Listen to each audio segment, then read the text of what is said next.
Sleeping Beauty is one of our bigger shows, and it's 40 years old, which is getting to be fairly old for a ballet. But the costumes were well made in the beginning. We maintain them carefully, and we sometimes have to replace some of them.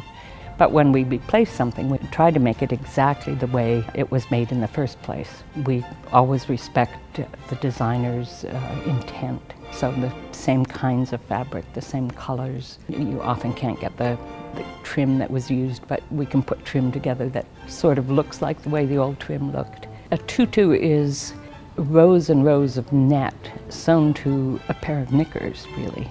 I mean, it's all flat when you start, and it gradually gets more layers of gathered net, more layers, each one a little longer than the previous one. Then you get them all sewn on and it looks like... This is the Russian style tutu with a bodice, no basque. The basque is the part that's between the waist and the hip, but these bodices just keep going. A tutu needs to be firm at the waist. This is where the dancer, the ballerina, often gets picked up. You don't want that moving around. So if it's firm at the waist, but then still supple enough for the ballerina to do all the hard work and all the beautiful moves that she has to do, then that's a good thing. I'm Barbara Ducat. I am the wardrobe coordinator for the National Ballet of Canada, and I basically look after all the costumes that we wear during performances. These costumes are from 1972. This is Karen Kane's costume. She was one of the first Auroras. So we're still using the costume, and you can see in the name, Greta's wearing it and Nanu is wearing it. And I haven't quite finished the repairs on it. I have to replace the elastic. Up close, that might look well loved, but from the audience still, I think it looks beautiful.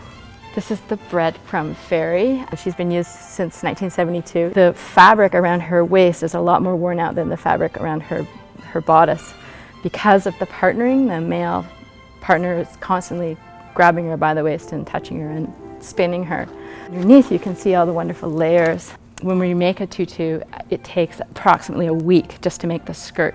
And that's cutting out all the layers, shaping the edges, and then sewing them row by row onto the panty. It's like a bathing suit bottom, really, with rows and rows of net. The history of Sleeping Beauty for the National Ballet is very important, so I have a habit of not necessarily taking out all the names of the people who've worn it before.